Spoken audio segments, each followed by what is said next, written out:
Muy buenos días, familia, muy buenos días, iglesia. Muy buenos días, amigos que nos visitan. Que el Dios de toda gracia, que nos llamó a su gloria eterna, los perfeccione, los afirme, fortalezca y establezca. A Él sea la gloria por los siglos de los siglos.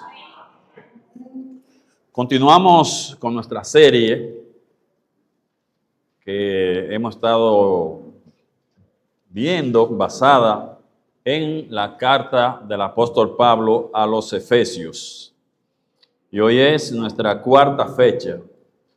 Hoy terminamos el capítulo 2 de los 6 capítulos que tiene Efesios.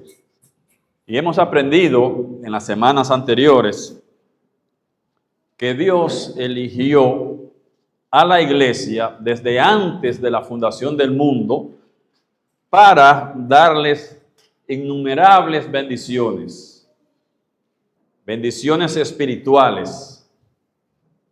Pero esas bendiciones estaban destinadas a que la iglesia fuera un cuerpo santo, fuera un cuerpo sin mancha y que le llevara gloria y honra a Él. Dios nos ha equipado con esas bendiciones, pero es para que nosotros le llevemos gloria y honra. Que nosotros los creyentes alabemos a Dios por sus hechos, por quien es, pero también que el mundo le dé gloria a Dios, viendo la transformación que ha hecho en nosotros, viendo ese nuevo nacimiento que ha generado en nosotros, viendo el cambio, viendo que somos diferentes y que puedan, como dice la Biblia, darle gloria a Dios. Nosotros como iglesia debemos darle gloria a Dios, pero también los de afuera puedan decir, wow, miren qué cambio, miren lo que ha hecho Dios en la vida de esta persona. Y Él reciba la gloria. Vimos que, en primer lugar, en ese capítulo 1, cómo Dios, desde antes de la fundación del mundo, había hecho esa elección. La iglesia estaba en sus planes, en sus propósitos, en su corazón, como dijo Jesús, yo voy sobre esta verdad, sobre esta roca, yo voy a edificar mi iglesia en futuro, porque era algo que estaba en el plan de Dios. Yo voy a edificar. Ahora, Él dice que ha bendecido a la iglesia para que le dé gloria y honra. Ahora, ¿cómo Él va a ejecutar ese plan? ¿Cómo va a edificar la iglesia? Él tiene el plan de edificar la iglesia. Ahora, y dice que le ha dado bendiciones. Ahora, ¿cómo Él la va a edificar? Es lo que nos va a contar en los capítulos 2 y 3. ¿Cómo va a edificar la iglesia? ¿Por qué va a edificar la iglesia? ¿Cómo? Primero, si la iglesia es un cuerpo, formada por creyentes, entonces hay que salvar a la gente para poder edificar a la iglesia. Es con gente salvas que va a edificar la iglesia. Entonces, ¿dónde están los salvados? Hay que salvarlos para edificar la iglesia. Entonces vemos en el capítulo 2, en los primeros 10 versículos, ese plan de salvación de Dios.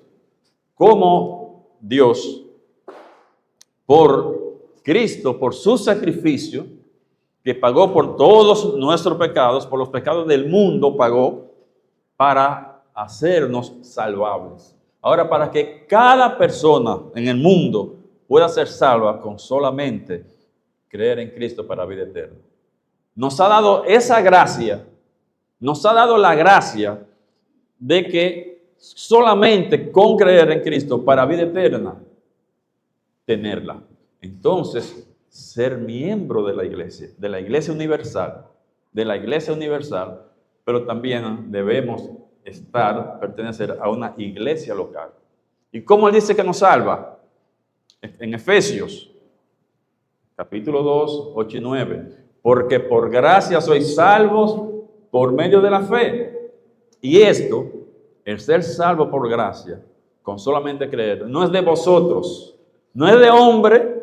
La salvación es de hombre, es un regalo de Dios. Es un regalo de Dios. Por gracia soy salvo por medio de la fe. Y en el versículo 9, Él ratifica esta verdad. No por obras.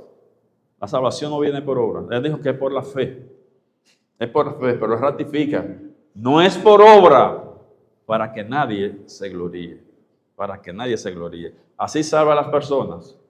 Así Dios va a salvar a la persona. Entonces, vamos a ver qué hace Dios en esta mañana, ya en el último párrafo del 11 al 22. ¿Qué hace Dios entonces con las personas salvas? ¿Qué hace Dios con esa persona salva para edificar su iglesia? Así que en esta mañana este mensaje yo lo he titulado La reconciliación en la iglesia, y vamos a estar viendo el párrafo del capítulo 12 del 11 al 22 y veremos cuál era el estado anterior de los gentiles, cómo era el estado anterior de los gentiles en relación con Israel. En relación con Israel. Eso es lo que vamos a estar viendo. ¿Cómo era el estado anterior de los gentiles?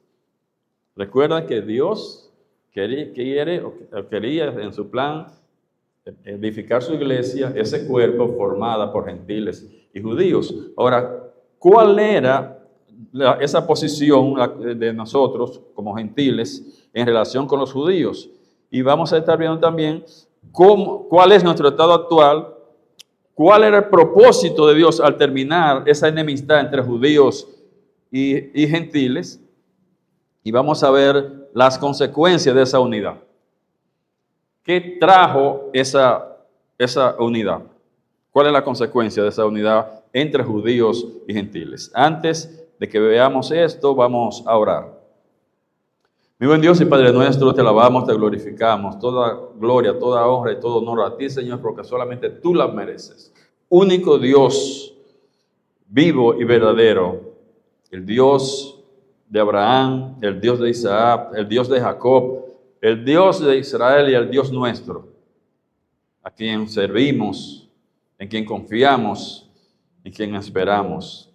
Gracias te damos, Señor, por el cuidado que estuviste con nosotros durante la noche, por el sueño, por el descanso, por tu protección.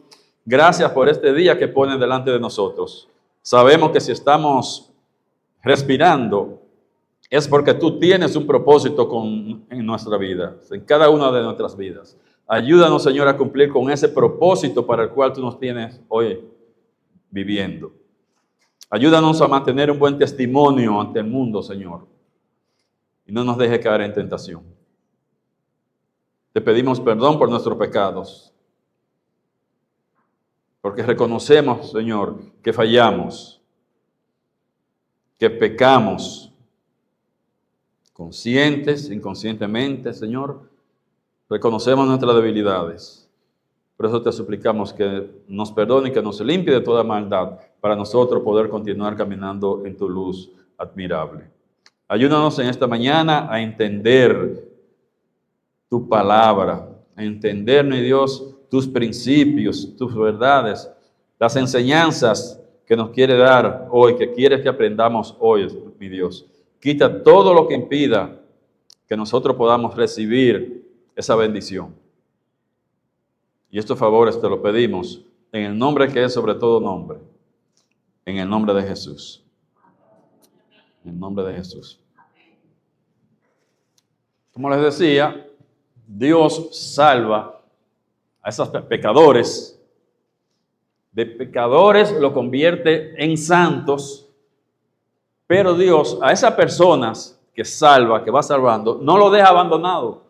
Ya tú eres salvo, está bien.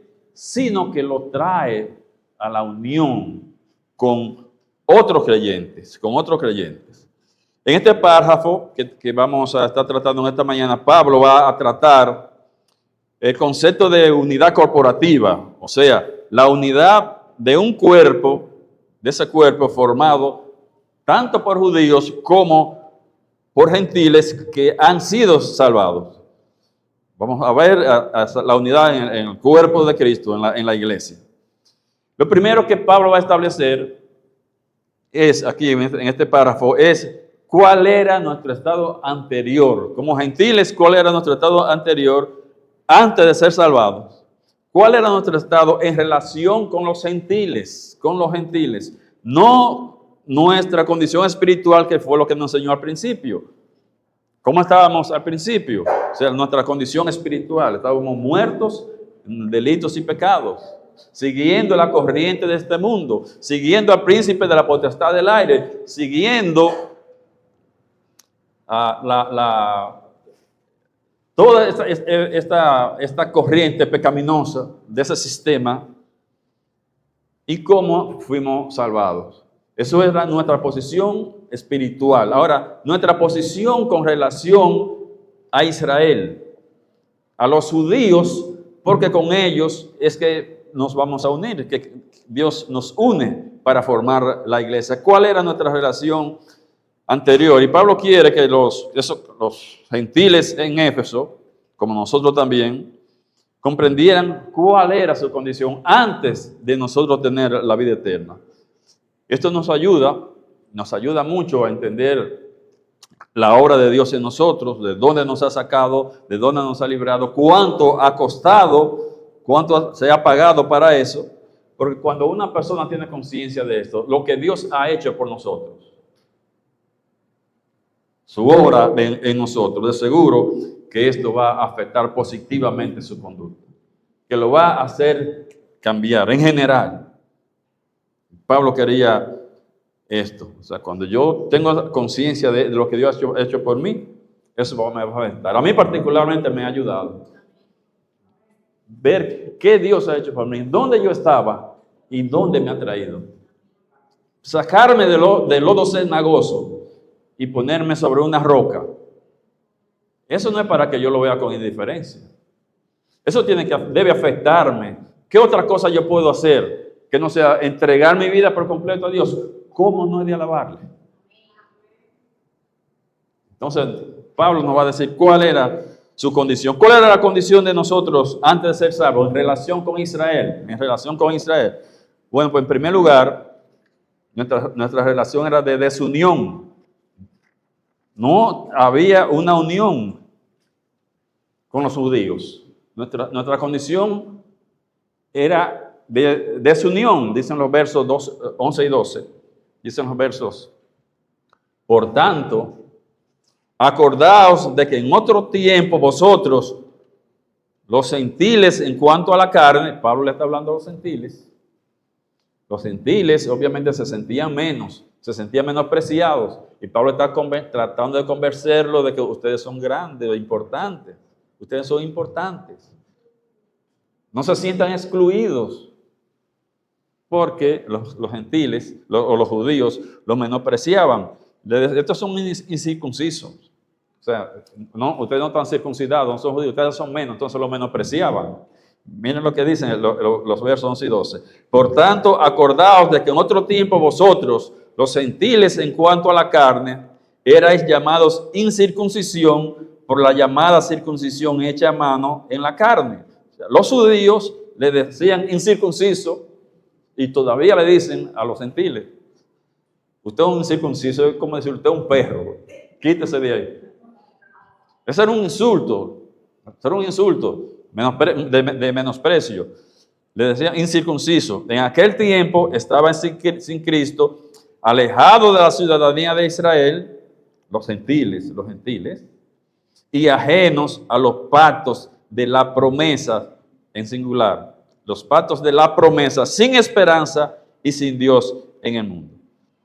Pablo comienza diciendo, por tanto, y está queriendo establecer, alertar a los efesios de lo terrible que es el no tener una relación con Dios.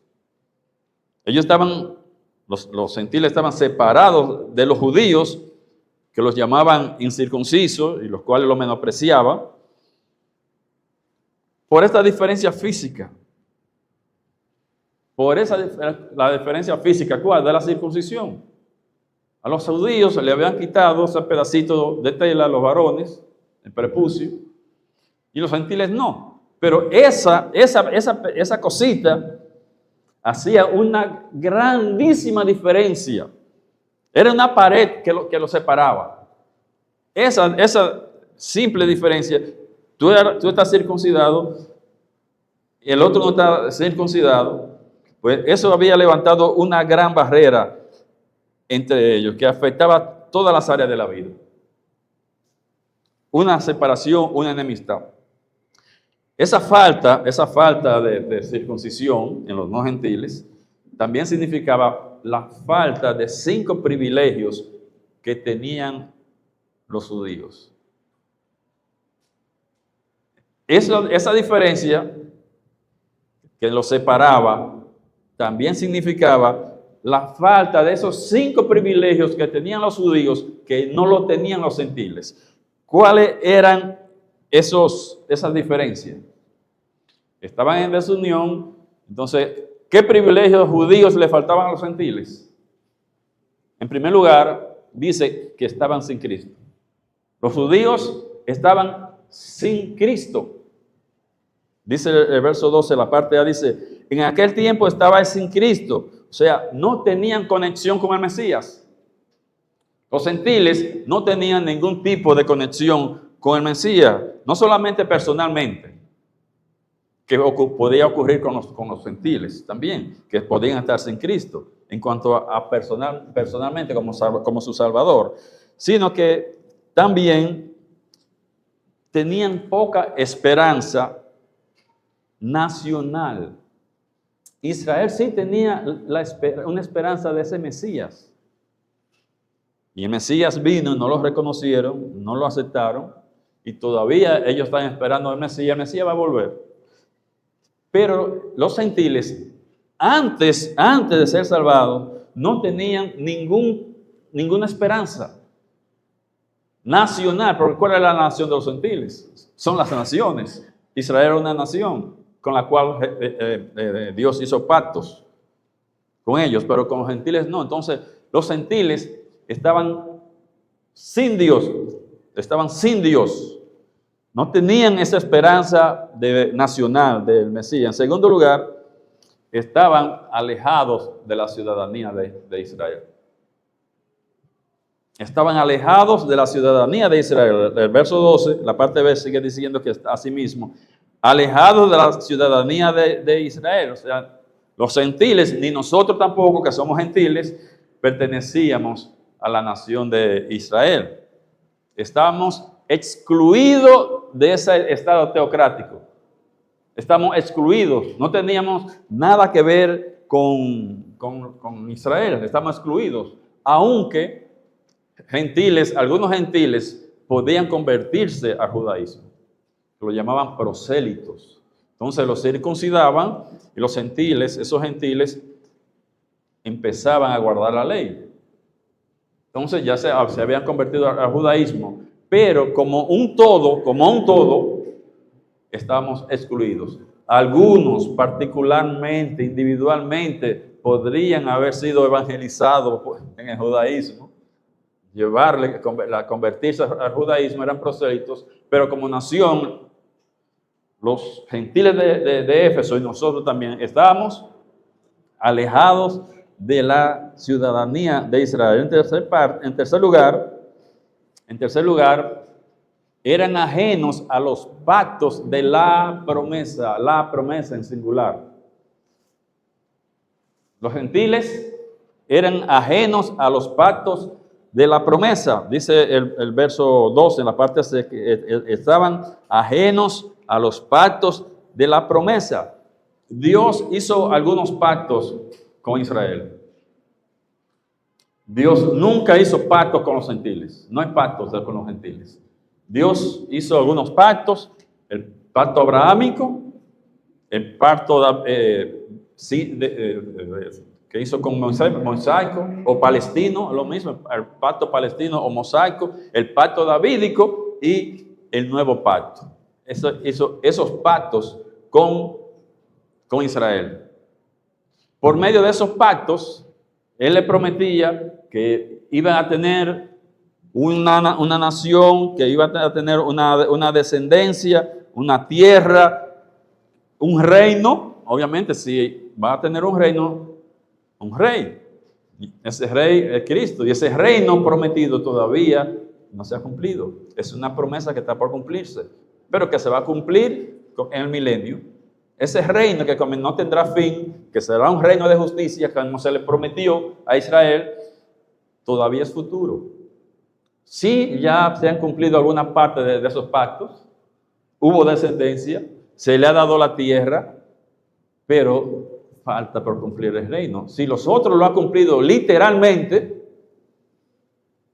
el que falta va a ser cumplido literalmente, no espiritualmente. Y decir, no, ya el reino llegó, ya estamos viviendo en el reino. El reino está aquí. Si el reino está aquí, presente, no podemos estar ahora mismo viviendo en el reino de los cielos, en el reino de Dios. Entonces los gentiles estaban privados de la participación directa en estos pactos, en esos pactos. Número 4, también estaban sin esperanza. Sin esperanza, sigue diciendo el verso 12, la parte B, sin esperanza. No tenían la expectativa de un Mesías. Los judíos sí estaban esperando un Mesías y todavía siguen esperando, pero los gentiles no. Los gentiles no. Estoy hablando la relación de los gentiles antes de esos gentiles venir a Cristo, antes de nacer de nuevo, antes de confiar en la promesa de vida eterna. No tenían ninguna esperanza. Antes, ahora que somos creyentes, sí hay una esperanza. Hay una esperanza segura, pero antes esa era la condición. No esperaba un Mesías, un Salvador. Los judíos sí, pero los gentiles no, estaban sin esperanza, estaban desamparados. Y número 5, estaban sin Dios. Estaban sin Dios, dice, termina diciendo el verso 12, que estaban sin Dios en el mundo. O sea, estaban los gentiles viendo esas 5 cosas en una situación difícil, estaban en una situación desesperada, sin Dios. Ellos podrían haberle servido, y de hecho seguro que los gentiles le estaban sirviendo a muchos ídolos, a muchos dioses falsos, pero no tenían ninguna relación con el Dios único, con el Dios verdadero. Podían estar adorando falsos dioses, pero estaban sin el Dios verdadero, sin esperanza, sin significado, sin propósito, sin dirección en la vida. Pero entonces, en esa situación, Dios interviene. En esa situación, como estaban ellos, Dios interviene. Solamente Cristo podía revertir esto. Esa situación como estaban los gentiles. Estábamos nosotros en ese tiempo. Solamente Él podía traer paz entre esos dos pueblos y edificar la iglesia. Solamente. Había una gran separación. Esas 5 cosas tenían los judíos.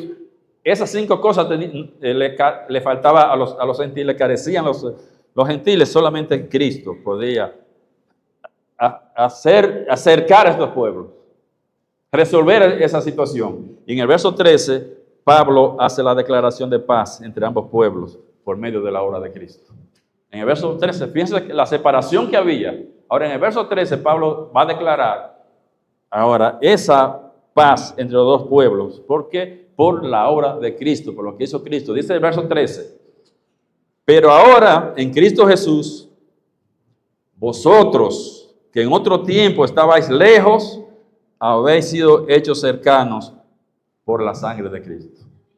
El verso 13 del capítulo 2 de Efesios. Pero ahora, en Cristo Jesús, vosotros que en otro tiempo estabais lejos, ahora son hechos cercanos por la sangre de Cristo. Por la sangre de Cristo. Ahora lo hizo cercano. Entonces, ¿cuál es el estado actual? ¿Cuál es nuestro estado actual de los gentiles? Ahora, en unión. Por la sangre de Cristo. O sea, los que hemos creído en Cristo para vida eterna, que derramó su sangre para perdón de nuestros pecados. Si nosotros hemos creído en Cristo, ahora estamos en unión con los judíos. Porque los dos se salvan de la misma manera. Dios tiene una sola manera para salvar. Desde Adán hasta el fin hay una sola manera de salvarse, de que el hombre se salve por fe. Dios no salva a una gente de una manera y al otro de otra. Todo el mundo se salva de la misma manera, por fe. Ahora, por Cristo, por lo que Cristo ha hecho, tanto para los judíos como para nosotros, ahora los dos estamos en unión.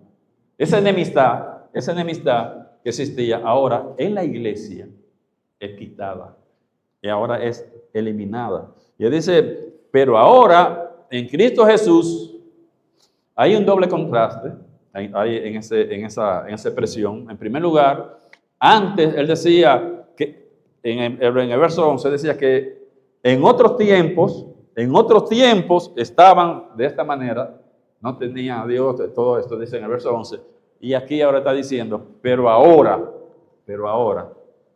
Y también luego dice en el verso 12 que estábamos sin Cristo, pero ahora dice en Cristo. Ahora en Cristo, o sea, un contraste en tiempo y un contraste en posición. Antes y ahora. Antes y ahora. Uno de los beneficios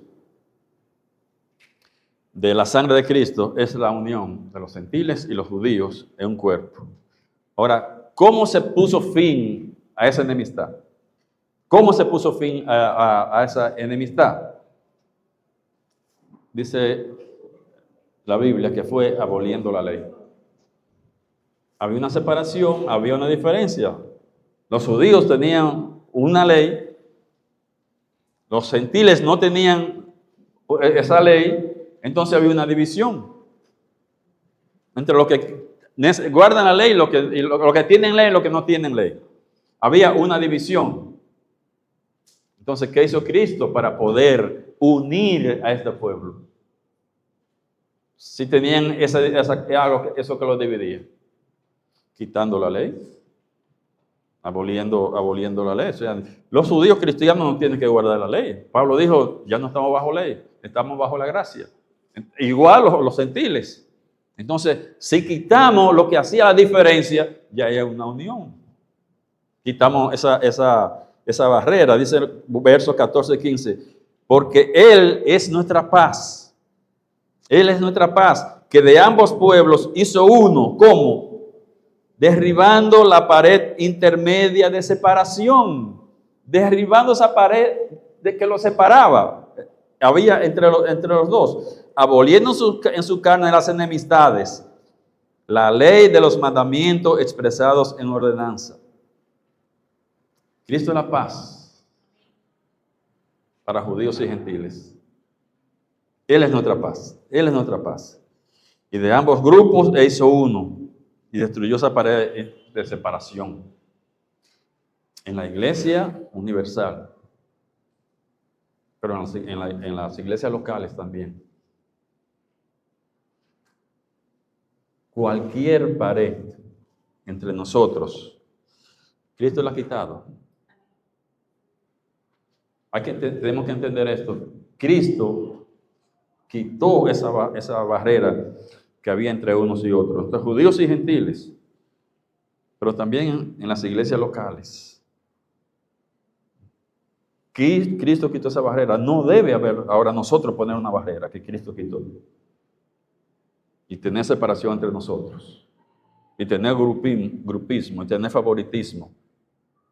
Esa barrera Cristo la quitó. No la levantemos nosotros de nuevo. Y mantengamos la paz. Y mantengamos la unidad dentro de la iglesia. Dice que quitó esa barrera, quitó esa pared intermedia. Ahí hay dificultad, o sea, diferencia de opinión. ¿Cuál es la barrera? Esa pared intermedia que Cristo quitó, ¿cuál es? Algunos dicen que eso se refiere a la barrera que había en el templo de Jerusalén, entre el patio de los gentiles y el patio de los judíos. Había una pared que los separaba. Aquí, de los gentiles de ahí para allá, judíos de aquí para acá. Entonces, existía en el templo de Jerusalén esta división. Entonces, algunos dicen que Cristo quitó esa pared para que puedan estar juntos entonces judíos y gentiles. El asunto es que cuando Pablo escribió esa carta, esa pared estaba ahí. Pero él está diciendo que Cristo la derrumbó. Cristo la derrumbó, entonces no se está refiriendo a la pared física que había ahí, porque cuando Pablo escribió la pared estaba ahí, no se había derrumbado. Entonces eso no puede ser haciendo referencia a la pared física. Y otros dicen que está haciendo referencia al velo del templo que separaba el lugar santo del lugar santísimo. El asunto es, o sea, que esto no puede ser porque el velo era una cortina, no era una pared. Entonces no puede ser el velo. Entonces realmente no era una pared física, era una pared espiritual lo que hacía esa diferencia. Y como Cristo quitó esa diferencia, entonces, si Él quitó esa diferencia, que diciendo, aboliendo la ley, los judíos, los gentiles, no deberían tener entonces esa hostilidad, esa enemistad. Ya eso lo que lo enemistaba, lo separaba, Cristo la tumbó. Entonces él está diciendo, no deben tener ahora o seguir divididos. Una iglesia dividida no le va a traer gloria a Dios, que para eso nos creó, para eso nos tiene aquí. Entonces, con división no. Si ya se eliminó, entonces ya yo no debería mostrar hostilidad. ¿Cuál fue el propósito de terminar esa enemistad? ¿Para qué terminamos esa enemistad? Dios la terminó para crear dos cosas. Primero hizo dos cosas, dos propósitos al terminar la enemistad. El primer propósito fue crear de los dos una nueva humanidad. De los dos pueblos, de los judíos y gentiles, terminó la enemistad para entonces crear una nueva humanidad. Dice 15b, para crear en sí mismo de los dos un solo y nuevo hombre o una nueva humanidad, creyentes. Crear de en sí mismo de los dos un solo y nuevo hombre, haciendo la paz, haciendo la paz. Miren cuántas veces he mencionado la palabra paz. ¿Por qué? ¿Por qué? Y no había paz en esa iglesia. No había paz en esa iglesia. Había que división, había que enemistad. Entonces no había paz. 7 veces utiliza Pablo la palabra paz en Efesios. 7 veces. Él es nuestra paz. Dice, Él es nuestra paz. Porque Él es nuestra paz que de ambos pueblos hizo uno. Y aquí vuelve y dice, para crear en sí mismo de los dos un nuevo hombre haciendo la paz. Veremos en el capítulo 4 cómo vivir en esa unidad. Él dice que debemos guardar la unidad en el vínculo de paz. Otra vez la palabra paz. La unidad en la iglesia se consigue en el vínculo de paz. Hay que tener paz entre nosotros. Amén. Si no hay paz, no hay unidad. ¿Qué es lo que nos va a dar la unidad? La paz. Es el vínculo, la paz es el vínculo que nos va a permitir estar unidos. ¿Cuántas veces se menciona paz? Porque eso es lo que puede traer la unidad. Y lo que trae la unidad en las iglesias locales. No querer hacer de cualquier cosita una tormenta, porque no va a alterar la paz. Si no hay paz, no hay unidad. Si no hay unidad, no cumplimos con ese propósito de Dios para nosotros, para este remanente. Así que, ¿qué quiso al terminar esa enemistad? Primero, Él quiso hacer de los dos un pueblo, una nueva humanidad. Cuando un creyente, un gentil se hace creyente, y un judío se hace creyente, el gentil no se convierte en judío, ni el judío se convierte en gentil. Los dos se convierten en cristianos. En la iglesia no es que los gentiles se van a convertir a judíos ni los judíos gentiles. Ahora, uno nuevo, una nueva creación. Ahora somos cristianos. Ya no es judíos, ni griegos ni judíos, le dijo a los Gálatas. Ahora somos cristianos. No ahora rico y pobre. No ahora uno que ha estudiado y otro que no ha estudiado. No uno blanco y uno negro. No un nacional y uno extranjero. Cristianos. Cristianos. Todos. Una nueva entidad. Completamente nuevo. Entonces el primer paso fue crear una nueva humanidad. Ahora somos cristianos. Antes habían dos. Gentiles y judíos. Ahora hay una sola. Que somos cristianos. Y lo segundo fue reconciliar a ambos pueblos con Dios. Primero reconcilió los judíos con los gentiles. ¿Entienden cómo es la cosa? Primero reconcilió judíos con gentiles, pero ahora va a reconciliar a los judíos y a los gentiles con Dios. Ahora reconciliar judíos y gentiles con Dios. Y eso se consiguió ¿cómo? Por medio de Cristo en la cruz. Y mediante la cruz, reconciliar con Dios a ambos en un solo cuerpo, matando en ella las enemistades. Mediante la cruz, reconciliar con Dios a los dos, matando las enemistades en plural. No está hablando de una enemistad. Entre los judíos y gentiles había una enemistad, pero también entre Dios y el hombre también había una enemistad. Y hay entre Dios y los no creyentes. Entre Dios y los no creyentes hay una enemistad. La había entre judíos y gentiles. Él la eliminó. ¿Cómo? Quitando la ley. Pero también, aparte de eso, ahora, esa enemistad entre judíos con Dios y entre gentiles con Dios, Él eliminó. ¿Cómo? Por Cristo, por la sangre de Cristo. Ese fue el segundo paso, la sangre de Cristo que eliminó la enemistad.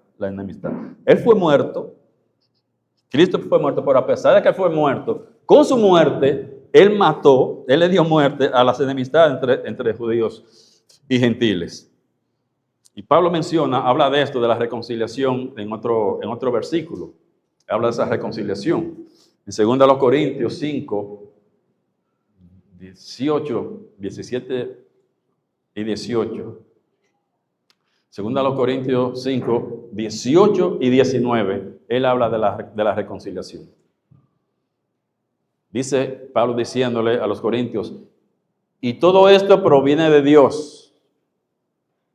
Está hablando de eso que proviene de Dios, es lo que dice en el verso 17, cuando dice que somos una nueva criatura. De modo que si alguno está en Cristo, nueva criatura es. Las cosas viejas pasaron, y aquí todas son hechas nuevas. Y todo esto viene de Dios, de ser una nueva criatura. Él que nos da el nuevo nacimiento por la fe. Dice, quien nos reconcilió consigo mismo por Cristo. Nos reconcilió con Él mismo. Dios nos reconcilió con Él mismo. Hizo el trabajo para reconciliarnos basado en el sacrificio de Cristo, en la sangre de Cristo. Nos reconcilió consigo mismo y nos dio el ministerio de la reconciliación. Él nos reconcilió con Cristo, con Él mismo, por medio de Cristo. Ahora a nosotros como iglesia nos dio el ministerio de la reconciliación. Que nosotros hagamos lo mismo, de que la gente se reconcilie con Dios. A nosotros nos dio ese ministerio de decirle a la gente que se tiene que reconciliar con Dios. Que Dios estaba en Cristo reconciliando consigo a algunos, a un grupito. Él estaba reconciliando al mundo, no tomándoles en cuenta a los hombres sus pecados. Eso lo hemos hablado muchas veces, que la gente no se muere, no se va al infierno por sus pecados. Dios, cuando lo estaba reconciliándose con el hombre, Cristo quitó el pecado, pagó por el pecado de todo el mundo. Entonces, en ese momento que Él estaba reconciliando al mundo, no le estaba tomando en cuenta sus pecados. ¿Por qué? Porque Cristo pagó por ellos. Él no le estaba tomando en cuenta sus pecados y nos encargó a nosotros la palabra de la reconciliación. Nos encargó a nosotros la palabra de la reconciliación. Entonces, Cristo no solamente es nuestra paz, sino también que Él anunció, dice el verso 17, que Él anunció también la buena nueva de paz. No solamente nuestra paz, Él dice que anunció también la paz. Dice, y vino y anunció las buenas nuevas de paz a vosotros que estabais lejos. ¿Quiénes eran los que estaban lejos? Los gentiles. Pues le llevó a los gentiles ese mensaje de paz. A vosotros que estabais lejos y a los que estaban cerca. ¿Quiénes estaban cerca? Los judíos. Pues a los dos, Él le llevó ese mensaje de paz. Porque por medio de Él, los unos y los otros, tenemos entrada por un mismo espíritu al Padre. Los dos somos salvos de la misma manera, gentiles y judíos. Entonces, los gentiles no debemos sentirnos menos que los judíos. No debemos sentirnos menos que los judíos. Por el mismo espíritu nosotros tenemos acceso al Padre, igual que los judíos. Ahora por Cristo.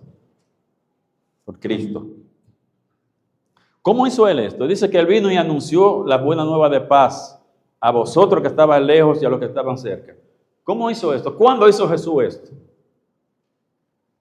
Bueno, eso está haciendo referencia a la predicación de los apóstoles, al ministerio de los apóstoles, porque Cristo no lo hizo directamente, lo hizo a través de los apóstoles. Él enviaba a los apóstoles bajo su autoridad, pero Cristo no predicó a los gentiles en general, en particularmente habló con la samaritana, que no era judía, era de Samaria, pero en general la predicación de Cristo fue a los judíos, no a los gentiles, en general. Entonces, aquí dice que Él llevó el mensaje a los que estaban lejos y a los que estaban cerca, a través de los apóstoles. A través de los apóstoles fueron que llevaron el mensaje de paz. Y además, esa paz estaba basada ¿en qué? Estaba basada en la muerte de cruz. Estaba basada en esa, en su muerte. No en su vida. No en su vida. Entonces, Él vivo no podía llevarse el mensaje de salvación en la cruz, si Él todavía no había muerto. Entonces, ¿quiénes lo llevaron? Lo llevaron los apóstoles. Los apóstoles. ¿Qué trajo esa unidad? ¿Qué trajo esa unidad? ¿Cuál fue la consecuencia de que ahora estén unidos? ¿Cuál fue la consecuencia? Que ahora hay una nueva relación. Ahora hay una nueva relación entre judíos y gentiles. Ahora están unidos. Antes estaban separados, enemistados, pero ahora Cristo los une por su obra en la cruz, nos pone en la iglesia. Entonces, ¿qué pasa? Ahora hay una nueva relación entre judíos y gentiles. Dice el verso 19, así que ya no sois, le está hablando a los gentiles, le está diciendo a los gentiles, así que ya no sois extranjeros ni advenedizos. Antes ustedes estaban le faltaban esos 5 beneficios, ¿verdad? Pero ahora no, con Cristo ahora dice, así, ya no son extranjeros ni advenedizos, sino conciudadanos de los santos y miembros de la familia de Dios. Ahora ustedes están en la familia de Dios y son conciudadanos de los santos. Esos santos son tanto los del Antiguo Testamento como los del Nuevo Testamento. Esos son los santos. Entonces los gentiles ahora igual son conciudadanos de los santos, tenemos la ciudadanía en el cielo. Los gentiles ahora tenemos nuestra ciudadanía en el cielo, igual que los judíos e igual que los santos, los salvos del Antiguo Testamento. Estamos en igualdad de condiciones. ¿Quién hizo esta igualdad? Cristo, por su sangre. Entonces, obviamente, ¿cómo podían sentirse los gentiles? Con esa enemistad con los judíos, cuando le estaban diciendo, usted es un incircunciso, hombre, quítese de ahí. Dicen, no, pero mire, ahora, ya ustedes no son extranjeros ni advenedizos, ustedes son de la familia de Dios. Nosotros somos de la familia de Dios. Nosotros somos hijos de Dios. A los que les recibieron, a los que creyeron en su nombre, les dio potestad de ser hechos hijos. Nosotros somos hijos de Dios. Esa consecuencia trajo esa unión. Primero eso y luego un nuevo orden de cosas. La segunda cosa que trajo esa consecuencia de la unidad fue una nueva relación y un nuevo orden de cosas. Un nuevo orden de cosas. Dice los versos 20, del 20 al 22, edificado sobre el fundamento de los apóstoles y profetas, siendo la principal piedra del ángulo Jesucristo mismo, en quien todo el edificio bien coordinado va creciendo para ser un templo santo en el Señor, en quien vosotros también sois juntamente edificados para morada de Dios en el Espíritu. Van creciendo juntamente edificados. Está diciendo Pablo. La iglesia ha sido construida ¿sobre qué? Sobre la base de los apóstoles y los profetas. La iglesia ha sido construida sobre esa base de los apóstoles y los profetas. La base es lo que sustenta, es el soporte. Y la parte principal de la base es Cristo. Cristo es la piedra angular. La base principal del fundamento es Cristo. La iglesia está edificada sobre apóstoles y profetas. Esa base, la parte principal de la base es Cristo.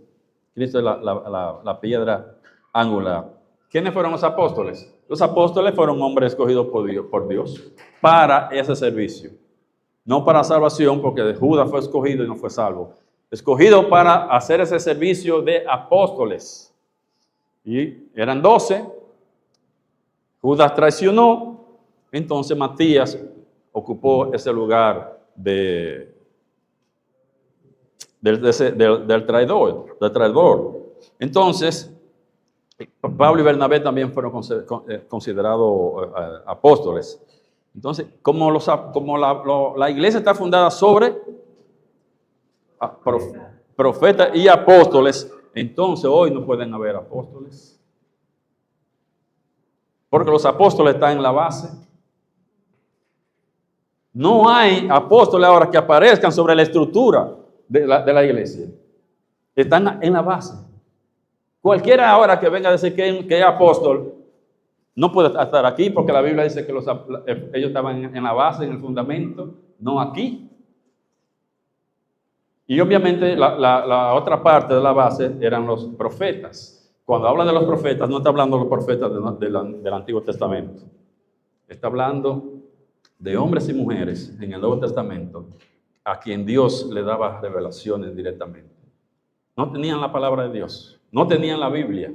Entonces, cuando la iglesia se reunía, no había un predicador llevando un mensaje, sino que se paraba una persona a quien Dios le había dado un mensaje y decía, Dios me dijo tal cosa y tal cosa, y se sentaba. Y se paraba a otro y decía, Dios me dijo tal cosa y tal cosa. Obviamente, ante esa situación podían aparecer algunos que a Dios no le había dicho nada y decía, Dios me reveló. Y eso todavía está la gente diciendo de que Dios me reveló. Ese don de profeta cesó, porque eso era mientras la iglesia no tenía la revelación, la palabra de Dios. Hoy, aquí está la revelación completa, aquí en la Biblia.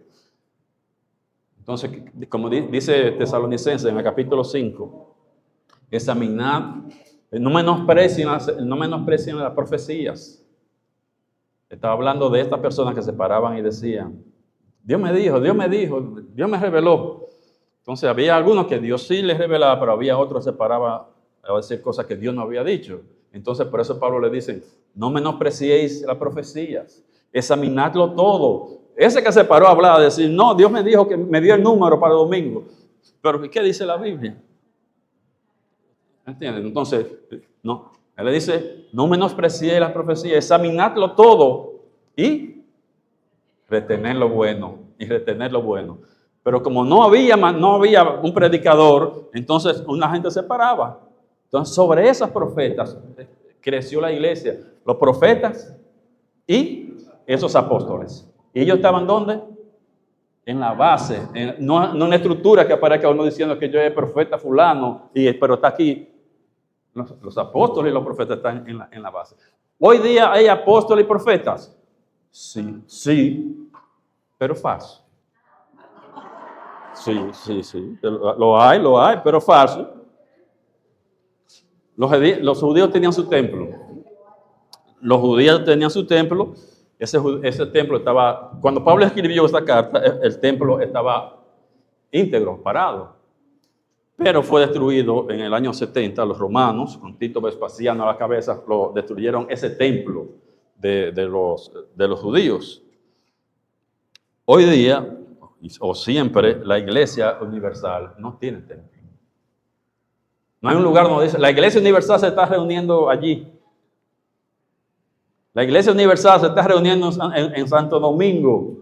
La Iglesia Universal no hay. O sea, la Iglesia Universal no tiene templo. La Iglesia Universal es un templo. La Iglesia Universal es un templo donde reside, donde mora el Espíritu Santo, como él dice. Que dice, también soy juntamente edificado para morada de Dios por medio del Espíritu. Dios Espíritu Santo.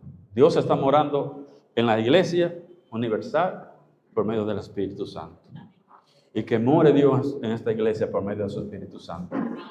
Que podamos ver ese fruto. Pablo le escribió esta carta a los Efesios, debido a la división que había entre judíos y entre los gentiles, que le impedía cumplir el propósito para el cual Dios había puesto la iglesia, con esa división. Alguno podría preguntarse, bueno, mi hermano Marino, pero ¿en qué me ayuda esto?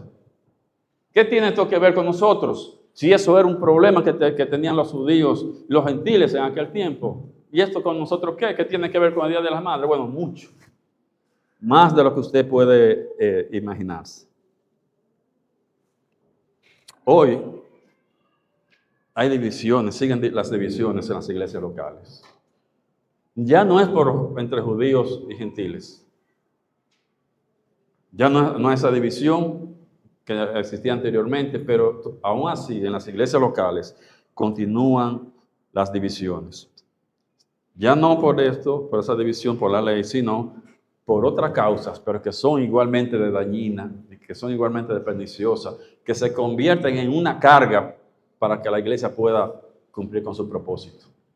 Las divisiones. Todas las causas de discriminación en el mundo están en las iglesias. Estoy diciendo en plural, las iglesias locales. Todas las cosas con las que se producen divisiones en el mundo están en las iglesias locales. ¿Por qué causas se discriminan a las personas hoy día en el mundo? Se discriminan por su raza, por su estatus social, se discriminan por género, por su educación, por su edad. No, usted está muy viejo. Usted no cabe por la edad. Por el aspecto físico. No, usted está muy flaquito. No. La opinión política. Es que usted es de PRM. O por la religión. Todo eso puede traer división también a la iglesia local. Todas esas cosas pueden traer división a la iglesia local, pero no trae gloria y alabanza a Dios, que es lo que Él quiere, busca. Ese es su propósito. Y ahí, cuando tenemos esas divisiones, fallamos en lo que Dios no quiere que nosotros hagamos. Dios ha hecho de todos un solo pueblo. Y quiere que tanto la iglesia local como la iglesia universal como las iglesias locales sean modelo de unidad. Yo quiero invitarlos a ustedes, mis hermanos, y a otras personas que pueden estarnos viendo, que nos estarán viendo a través de YouTube. Yo quiero invitarlos a hacernos el propósito, a comprometernos de evitar cualquier división, cualquier tipo de división en nuestra iglesia local, para gloria y alabanza de Dios. ¿Cuánto dicen amén? ¿Cuánto dicen? Yo me comprometo a mantener la unidad. Yo me comprometo a mantener la unidad. Si tengo que soportar al hermano, si tengo que orar por el hermano, oramos. Dejo pasar por alto como hizo Cristo.